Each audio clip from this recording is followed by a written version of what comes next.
I welcome you all to awakening classes. आज का हमारा लेक्चर रहेगा इंपॉर्टेंट टर्मिनोलॉजीज ऑफ इकोनॉमिक्स।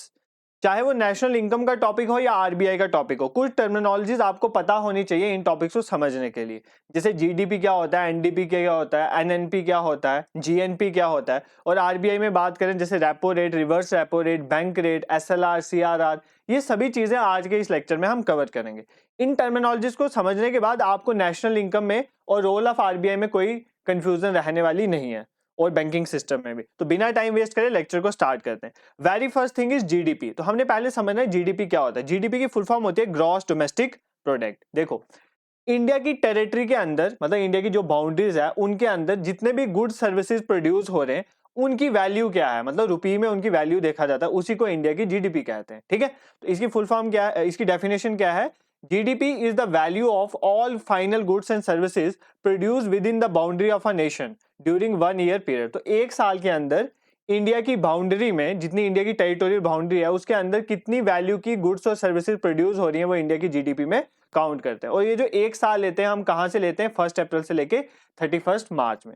देखो, जीडीपी के अंदर इंडिया की टेरिटरी के अंदर जितनी भी प्रोडक्शन हो रही है वो पैसा आएगा। जैसे यूएसए की कोई कंपनी है, उसने इंडिया में प्लांट लगाया हुआ है, तो उससे भी जो पैसा जनरेट होगा वो इंडिया की जीडीपी में काउंट होगा। तो ये आपने याद रखना है। इंडिया की टेरिटरी के अंदर जो मर्जी प्रोडक्शन हो रही है, चाहे जहां मर्जी की कंपनी वहां पे प्रोड्यूस करिए, वो सारा जीडीपी में काउंट होता है। ये आपने याद रखना है।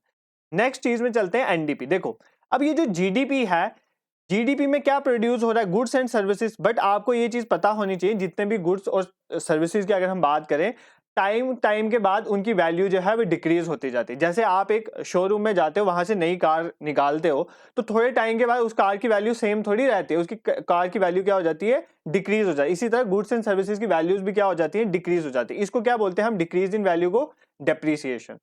अब जब हम जीडीपी में से डेप्रीसिएशन को माइनस कर देते हैं, क्या कर देते हैं? माइनस कर दें, क्योंकि हर एक गुड और सर्विसेज की वैल्यू तो कम होती जा रही है दिन बाय दिन। तो जीडीपी में से जब हम डेप्रिसिएशन को माइनस कर देते हैं, जो हमारे पास बनता है, that is known as NDP. उसको क्या बोलते हैं? एनडीपी। उसकी फुल फॉर्म क्या होती है? Net domestic product. तो नेट डोमेस्टिक प्रोडक्ट सिंपली क्या है? GDP calculated after adjusting the weight of value of depreciation. मतलब जीडीपी आपने कैलकुलेट करनी है और उसमें से आपने डेप्रिसिएशन को क्या कर देना? माइनस कर देना। जितनी गुड्स की वैल्यू जो है वो कम हुई है, उसको क्या कर देना? माइनस कर देना। तो आपका क्या निकलेगा? एनडीपी निकलेगा। तो एनडीपी की फुल फॉर्म क्या होती है? Net domestic product. ठीक है, जब भी ग्रॉस हो ना, ग्रॉस वर्ड का मतलब होता है कि इसमें अभी आपने डेप्रिसिएशन को माइनस नहीं किया है, इसमें डेप्रिसिएशन इंक्लूडेड है।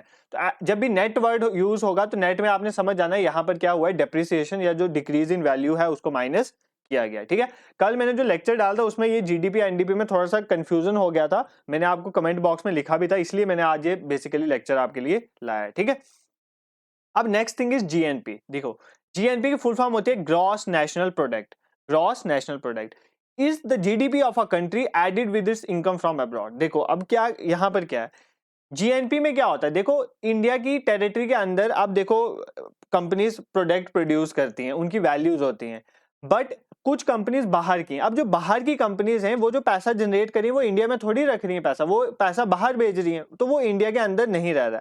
इसी तरह इंडिया के कुछ लोग हैं, जैसे इंडिया के, आपको पता है, लोग सऊदी में काम करने के लिए जाते हैं, सऊदी अरेबिया में, वहां से जो पैसा आता है वो जीडीपी में तो काउंट नहीं होता, क्योंकि वो इंडिया में थोड़ी प्रोड्यूस हो रहा है, तो वो जीडीपी में काउंट नहीं होता, बट जीएनपी में हम उसे काउंट करते हैं। तो जीएनपी में क्या आता है कि एक तो जीडीपी में जितना पैसा जनरेट हो रहा है, plus net income from abroad. Net income from abroad का मतलब मैं आपको समझाता हूं। अब्रॉड होता है फॉरेन से, तो फॉरेन से जितना पैसा बाहर जा रहा है उसको आपने माइनस कर देना है, और जितना पैसा अंदर आ रहा है उसने ऐड कर देना है। जैसे सपोज करो रेमिटेंसेस, बाहर जो लोग जाते हैं काम करने, वो इंडिया में रेमिटेंसेस भेजते हैं ना, तो जीडीपी में आप क्या करो? रेमिटेंसेस को ऐड कर दो। और सपोज करो कोई बाहर की कंपनी है जिसने इंडिया में अपना प्लांट खोला हुआ है, तो वो जो पैसा कमाएगा वो इंडिया में थोड़ी रखे, वो इंडिया से पैसा बाहर चल जाएगा, उस पैसे को आपने क्या कर देना? माइनस कर देना है। तो जब जीडीपी में हम क्या करते हैं? नेट इनकम फ्रॉम अब्रॉड लेते हैं। नेट इनकम फ्रॉम अब्रॉड में मतलब क्या है कि बाहर से जो पैसा आ रहा है उसको ऐड करना है, और जो पैसा बाहर जा रहा है इंडिया से उसको माइनस कर देना है। तो वो क्या बना देता है? वो हमारी जीएनपी बना देता है, that is gross national product बना देता है। इसका मतलब जो जीएनपी है ना, वो इंडिया की नेशनल इनकम को बताता है, क्योंकि देखो इसमें वही पैसा आ रहा है जो इंडियंस कमा रहे हैं। जो बाहर की कंपनी इंडिया में पैसा कमा रही है उसको ये इंक्लूड नहीं करता, उसको देखो ये माइनस कर रहे हैं हम यहाँ पर। और जो इंडिया के बाहर से पैसा आ रहा है, जो इंडियंस कमा के ला रहे हैं, उसको हम ऐड करें। इसका मतलब जीएनपी इंडिया की इनकम को बताता है, नेशनल इनकम को बताता है कि लोग कितना कमा रहे हैं।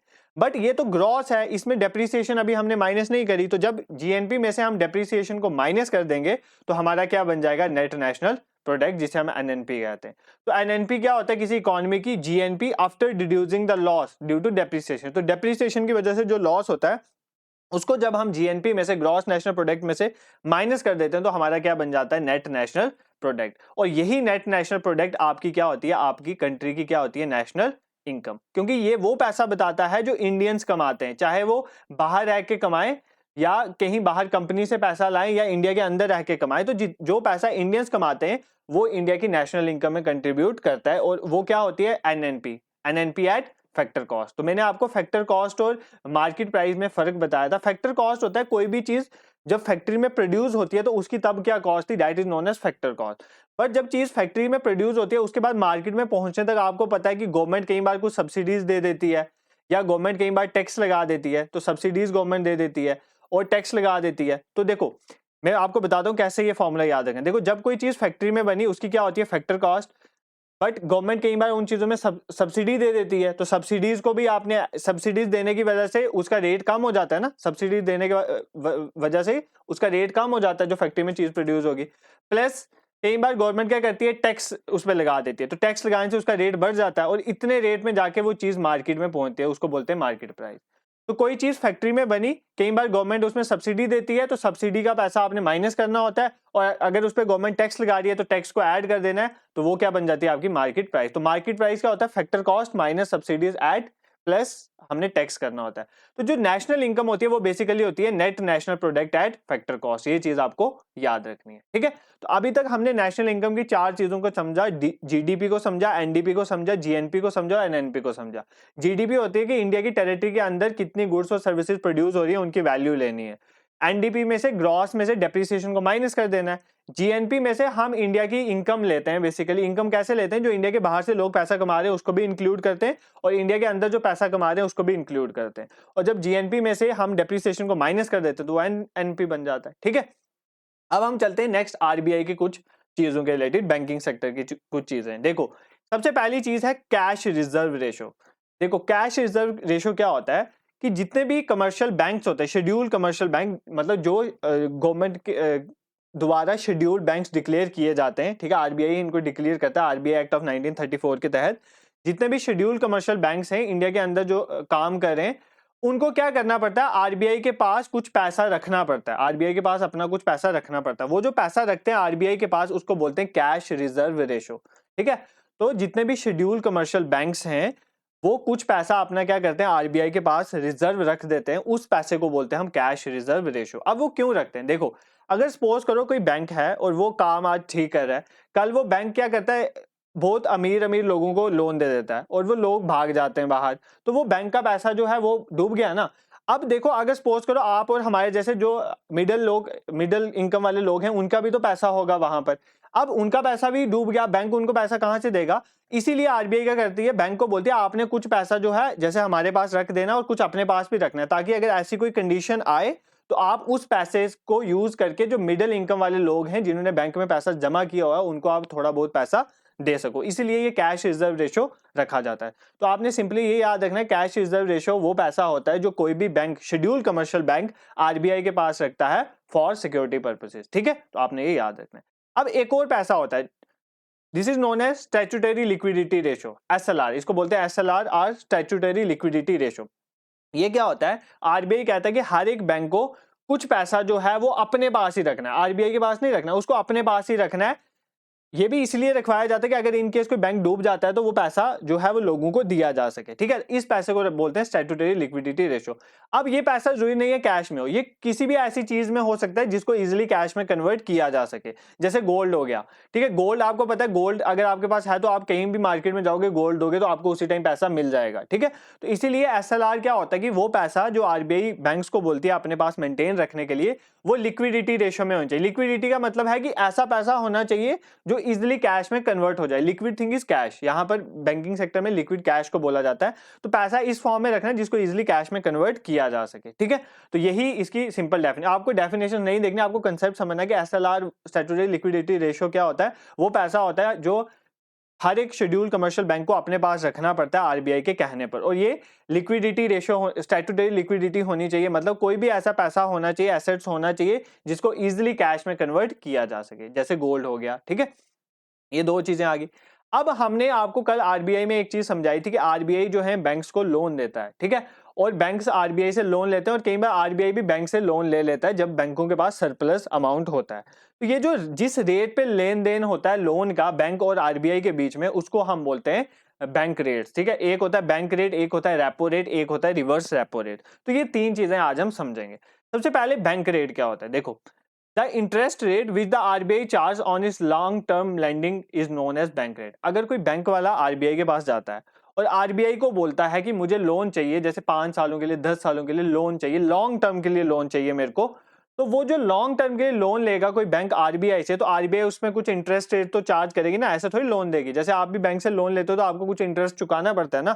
तो जिस इंटरेस्ट रेट पे RBI बैंक को लोन देती है फॉर लॉन्ग टर्म, उस रेट को हम बोलते हैं बैंक रेट। आपने ये याद रखना है। बेसिकली बैंक और रेपो रेट में फर्क सिर्फ टाइम ड्यूरेशन का है। बैंक रेट लॉन्ग टर्म के लिए होता है और रेपो रेट जो होता है वो शॉर्ट टर्म के लिए होता है। अब सेकंड में चल जाते हैं repo rate. The rate of interest the RBI charge from its clients on its short term borrowing is known as repo rate in India. तो रेपो रेट क्या होता है, अगर सपोज करो किसी बैंक को शॉर्ट टर्म के लिए लोन चाहिए आरबीआई से, तो वो आरबीआई के पास जाएगा और आरबीआई उसको जिस इंटरेस्ट रेट पे लोन देगा फॉर शॉर्ट टर्म, उस रेट को हम बोलेंगे रेपो रेट। अब ये जो रेपो रेट बैंक रेट है ना, ये फिक्स होता रहता है, ये चेंज करती रहती है। इन्फ्लेशन को कंट्रोल करने के लिए रेपो रेट को बार बार चेंज किया जाता है, ठीक है। रेपो रेट को कभी बढ़ाया जाता है, कभी कम किया जाता है। अगर रेपो रेट को बढ़ाएंगे, रेपो रेट को बढ़ाने का मतलब है कि बैंकों को ज्यादा इंटरेस्ट रेट पे लोन मिलेगा। अगर बैंक को ज्यादा इंटरेस्ट रेट पे लोन मिलेगा तो बैंक लोन लेंगे ही नहीं, ठीक है, कम लेंगे। तो जब बैंक कम लोन ले रहे हैं तो बैंक से हम कम लोन लेंगे, हम कम लोन लेंगे तो हमारे पास पैसा कम होगा, हमारे पास पैसा कम होगा तो इन्फ्लेशन जो है वो क्या हो जाएगी, कम हो जाएगी, ठीक है। बट अगर सपोज करो हम लोगों के पास बहुत ज्यादा पैसा हो जाता है, तो अगर लोगों के पास ज्यादा पैसा होता है इसका मतलब महंगाई भी ज्यादा होती है। तो बेसिकली इन्फ्लेशन को कंट्रोल करने के लिए इन चीजों का आरबीआई यूज करती है, रेपो रेट को बार बार चेंज करती है। तो आपको एक फिक्स वैल्यू याद नहीं रखनी है, ये मंथली भी कई बार चेंज होता रहता है। तो रेपो रेट होता है वो रेट ऑफ इंटरेस्ट जो आरबीआई चार्ज करता है किसी भी क्लाइंट से अगर वो शॉर्ट टर्म के लिए आरबीआई से लोन लेता है।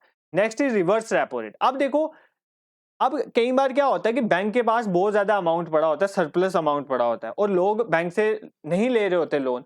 अब बैंक क्या सोचता है कि हम क्या करते हैं, वो जो सरप्लस अमाउंट है वो आरबीआई को दे देते हैं। अब क्या हो रहा है, अब आरबीआई बैंक से लोन ले रहा है। पहले बैंक आरबीआई से लोन ले रहा था, अब आरबीआई बैंक से लोन ले रहा है। तो जब आरबीआई बैंक से लोन लेगा तो क्या आरबीआई फ्री में थोड़ी लेगा, आरबीआई भी तो उसको कुछ इंटरेस्ट पे करेगा। तो वही रेट ऑफ इंटरेस्ट जिस पे आरबीआई जो है वो बैंक से लोन लेती है, बिकॉज बैंकों के पास सरप्लस अमाउंट पड़ा होता है, उस रेट ऑफ इंटरेस्ट को बोलते हैं हम रिवर्स रेपो रेट। क्या बोलते हैं, reverse repo rate. I hope ये सारी टर्मिनोलॉजीज आपको समझ आई होंगी। देखो ये कुछ इंपॉर्टेंट टर्म्स थी क्योंकि मैंने कल आप नेशनल इनकम वगैरह पे लाया था रोल ऑफ आरबीआई में, और मुझे लगता है कि ये चीजें जब तक आपको नहीं अच्छे से पता होंगी तो वो लेक्चर समझने में प्रॉब्लम आ सकती थी, ठीक है। अभी आपने ये लेक्चर देख लिया, अब आप प्लेलिस्ट में जाएं, डिफरेंट एमसीक्यू सीरीज पड़ी हुई हैं, चाहे वो जेकेएसएसबी, वीएलडब्ल्यू, एफए के रिलेटेड प्रीवियस ईयर क्वेश्चन भी हमने डाले हुए और उनके रिलेटेड कंटेंट भी हमने बनाया हुआ है। आप प्लेलिस्ट में जाके अपनी जरूरत के अकॉर्डिंग लेक्चर्स को देख सकते हैं। पीडीएफ हम टेलीग्राम में शेयर कर देंगे, लिंक डिस्क्रिप्शन में डाल दिया, उसको ज्वाइन करें, वहां पर डेली 9 बजे क्विज भी होता है। अगर आपको कंटेंट पसंद आ रहा है, चैनल को जरूर सब्सक्राइब और शेयर करें, because it is our new initiative and we want your support. Thank you so much for watching.